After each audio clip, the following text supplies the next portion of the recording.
Welcome back, and get ready to engage your left hand and your right foot. We're going to focus on the left hand today, and we'll learn a left hand bass line, and we'll start reading the notes on the left hand's bass clef. We'll also take a look at how to best use the sustain pedal. Let's get started with a 5-finger exercise, this time with the left hand.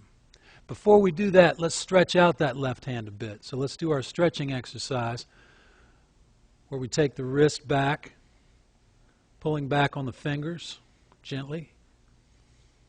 And then we'll go down with the hand and do the same thing until we feel the stretch. One more time going back the other way. And then down. Now we'll do our steeple stretch, going to each side of every finger, starting with the index finger.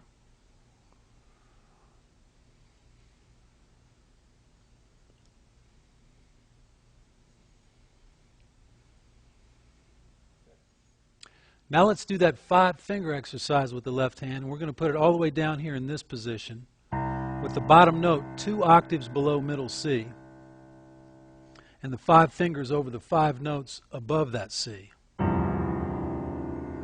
So we'll start by playing these notes slowly up and down.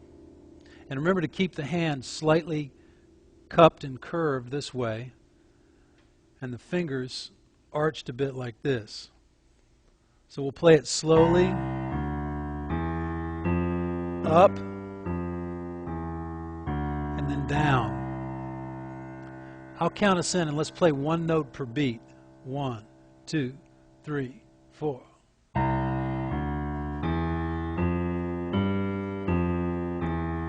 And play it again.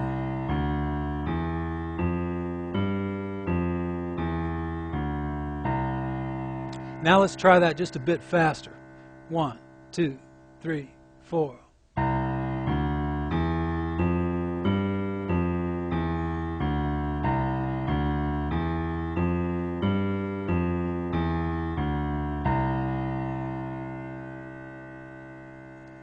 Now we're going to work on our When the Saints Go Marching In bass line. And before we do, let's review the 3 shapes of the bass line. The first one uses fingers 3, 2, and 1 on this shape. The next one uses the same shape with a G on top, same 3 fingers. And then the other one in the sequence uses a same shape with F on top. And let's review the rhythm of the bass line. It goes like this. 1, 2, 3, 4. Rest. Rest. Rest. Let's try clapping that together. 1, 2, 3, 4. Rest. Rest. Rest. So we start with this bass line on C. 1, 2, 3, 4. C. Rest. Rest. Down to G.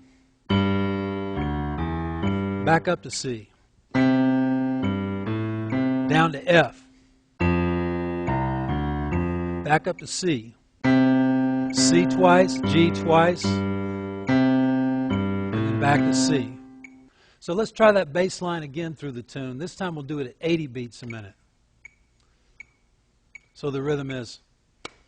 And you want to get that rhythm going in your head in time with the pulse of the metronome before you start so you know where to place the bass line. Rest. Rest. 1, 2, 1, 2, 3. Play. Rest. Rest. Down to G. Up to C. Down to F. Back to C. C, G, G, C. Now remember, if at any time you have trouble getting from one chord to the next, isolate the point where you change chords and revisit the fingering and the move from one chord to the next. Also, slow that tempo down whenever you need to. Remember the practice motto: slow it down and break it down. Also remember, when you're playing this bass line, that you're making a claw with your hand with that fingering,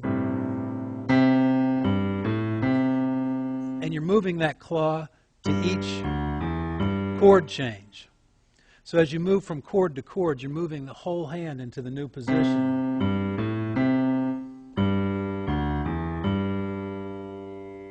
Now let's try that When the Saints Go Marching In bass line, and I'll play the melody while you play the bass line. We're back on 80 beats a minute on the metronome, and I'll count us in. 1, 2, 3.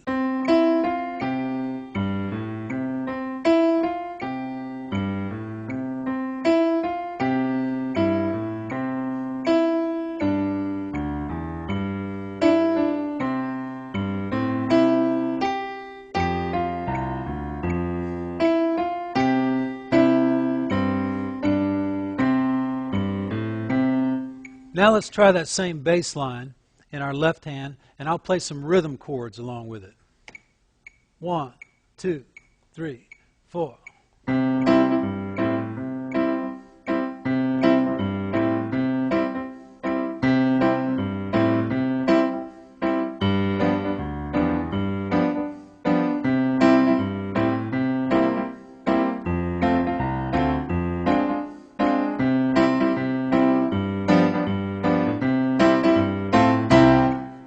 Now let's try playing the When the Saints Go Marching In melody, this time in our left hand. Last time we played it in the right hand.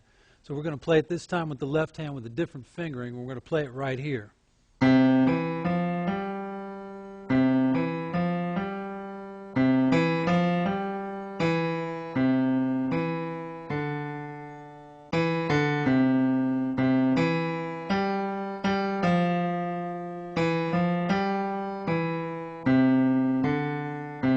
It's almost like a 5-finger exercise with the left hand, because all 5 notes fit in this one hand position.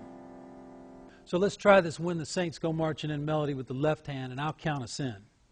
1, 2, 3. 2, 3. 2, 3.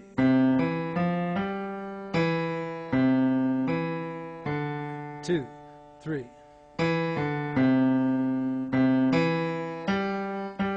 2, 3.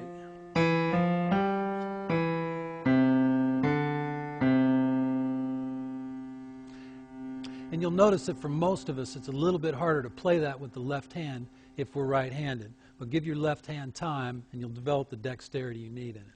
You'll definitely want to play this left-hand melody to When the Saints, and also that left-hand bass line to When the Saints with that play-along CD with the great band and the second line rhythm on the snare drum.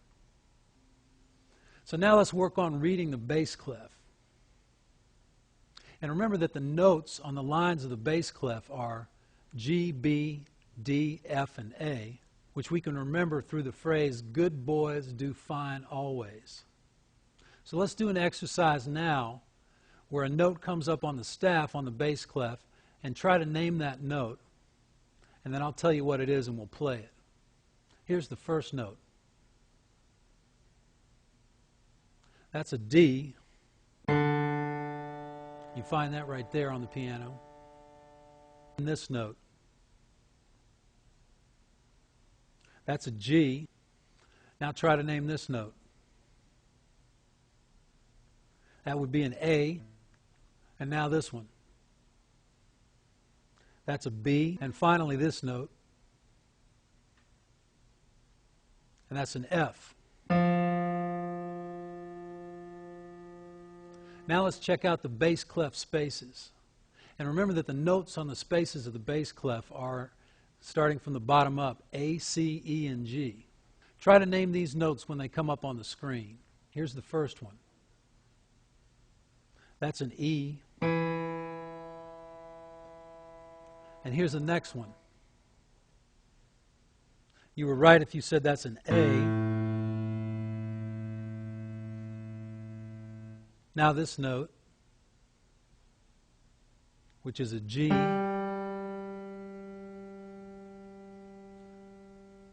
the final note is a C. Now let's review our ledger lines of the bass clef a little bit. Check out this note and see if you can name it. That's a middle C. And this note below the staff, that's an E. And then we'll review a couple of our ledger spaces. Check out this space below the bass clef and see if you can name it. That's an F. And then this note is a B.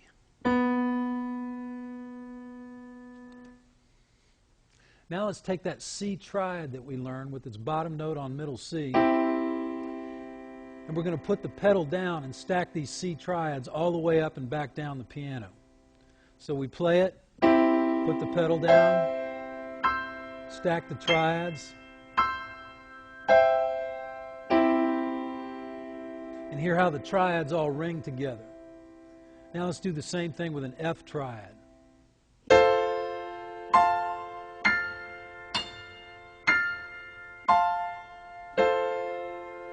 Now we'll do the same thing with a G triad.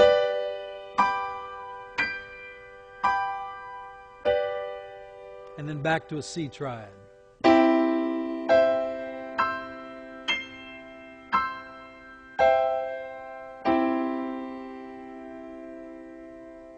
Now we'll stack some left-hand notes down and then back up the piano, starting on middle C with the third finger of the left hand. And we're going to go all the way down the piano, playing all the C's, down and back up with the third finger while holding the pedal down. So let's play all these C's down and then back up the piano with the left hand's third finger while holding the pedal down.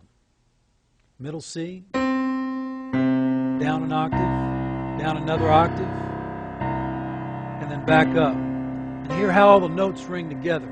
Let's do that one more time. Middle C, pedal goes down.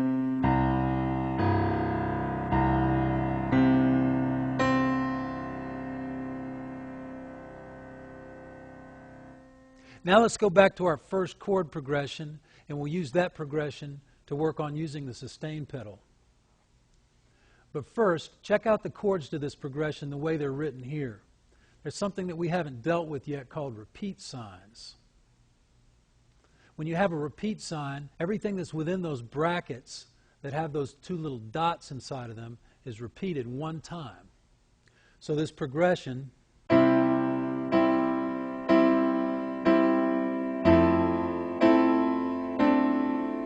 gets repeated, and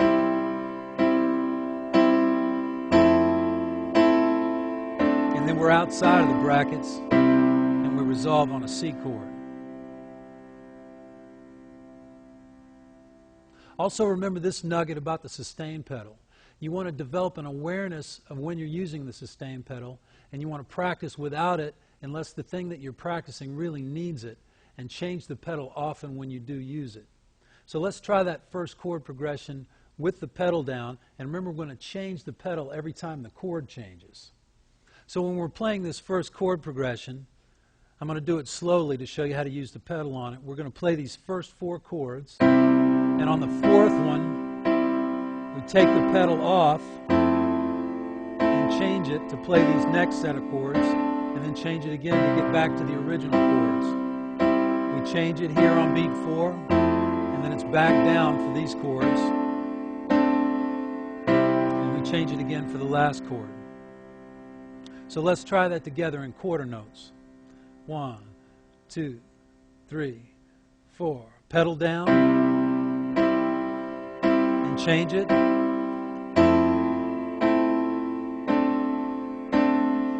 Change it again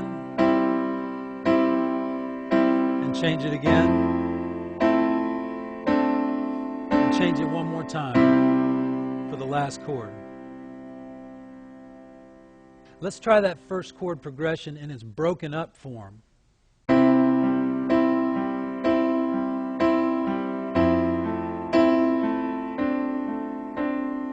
So let's play it together. We'll play the progression twice and then resolve it, and we're going to change the pedal again on beat 4 of each measure. 1, 2, 3, 4. Pedals down, and change it.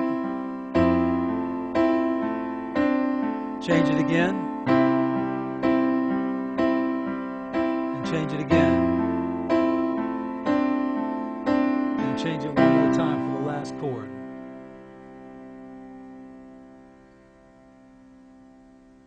So that does it for our left hand and right foot session, and you're ready to move on when you can play all the bass line of When the Saints Go Marching In with a steady pulse, when you can name the lines and spaces of the bass clef staff, when you can change the pedal on the first chord progression when the chord changes without blurring the chord. In this workshop, we got started focusing on our left hand, and we'll be going back to that often neglected left hand throughout the course. We're also beginning to learn how to best use that sustain pedal and how not to overuse it. Keep working that left hand, and I'll see you next time.